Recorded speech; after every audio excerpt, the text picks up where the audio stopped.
Assalamualaikum warahmatullahi wabarakatuh. Saya Nadiatul Ikhmah. Saya akan melanjutkan presentasi dari teman kelompok saya, Dinda Yuliana, mengenai tema poststrukturalisme. Di slide ini ada konsep teori poststrukturalisme. Michel Foucault adalah ahli sosiologi tubuh dan sekaligus ahli teori poststrukturalisme. Karya-karyanya yang berkaitan erat dengan teori-teori poststrukturalisme untuk menjelaskan bahwa faktor sosial budaya berpengaruh sekali dalam mendefinisikan tubuh dengan karakter ilmiah universal yang tergantung dengan tempatnya itu sendiri. Salah satu karya Foucault adalah Archaeology of Knowledge, yang merupakan tujuan dari studinya mencari struktur pengetahuan, ide-ide, dan modus dari diskursus atau wacana.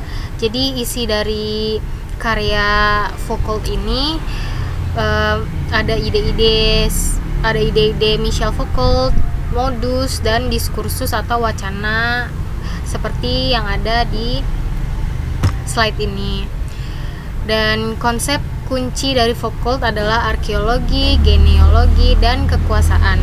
Bila arkeologi memfokuskan pada kondisi historis yang ada, sementara geologi lebih mempermasalahkan tentang proses historis yang merupakan tentang jaringan-jaringan diskursus itu sendiri.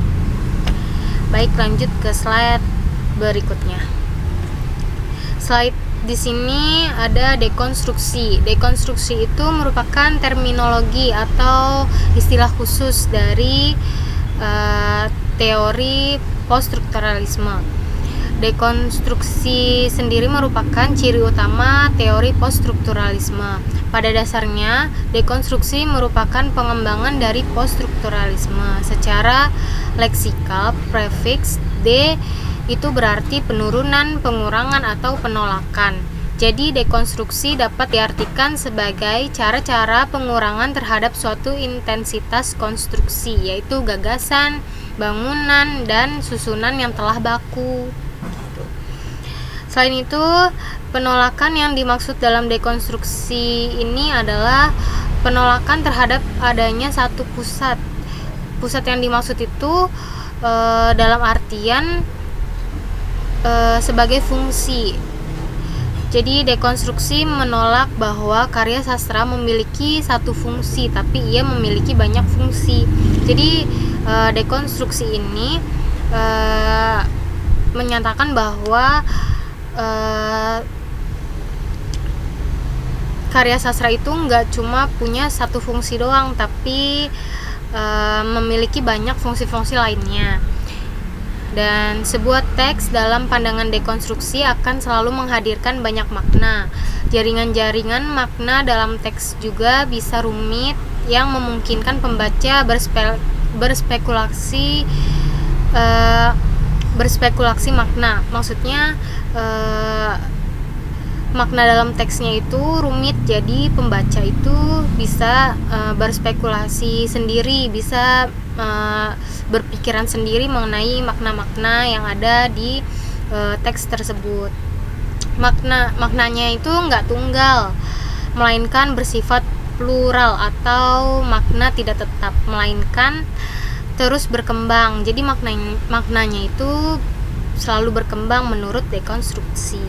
Dengan demikian, dapat disebutkan bahwa prinsip dekonstruksi adalah menangkap makna melalui paradoks atau pertentangan dari apa yang secara logika bisa distrukturkan. Seperti itu. Lanjut ke slide berikutnya. Slide ini berisi kesimpulan dari makalah yang sudah kita kerjakan. Isinya adalah: 1. Poststrukturalisme merupakan sebuah teori sastra yang mengkaji makna tidak hanya terbatas pada kekuatan struktur, tapi dapat dikaitkan dengan sesuatu yang berada di luar struktur. Dan yang kedua, ada 2 tahapan dalam menelaah makna karya sastra dengan menggunakan teori poststrukturalisme. Pertama, mendaftar semua unsur yang terdapat pada karya yang ditelaah dan meletakkan semua unsur tersebut pada kedudukan yang sama. Kedua, unsur-unsur yang telah dipahami dihubungkan dengan unsur lainnya dalam upaya mengetahui apakah unsur-unsur tersebut merupakan satu jaringan atau tidak. Dan yang ketiga, yang terakhir, deskonstruksi merupakan salah satu teori poststrukturalisme, yang berarti teori sastra mengkaji makna sebuah karya sastra dengan cara membongkar teks untuk mendapatkan makna yang lebih kompleks dan berbeda dari makna strukturalnya. Seperti itu.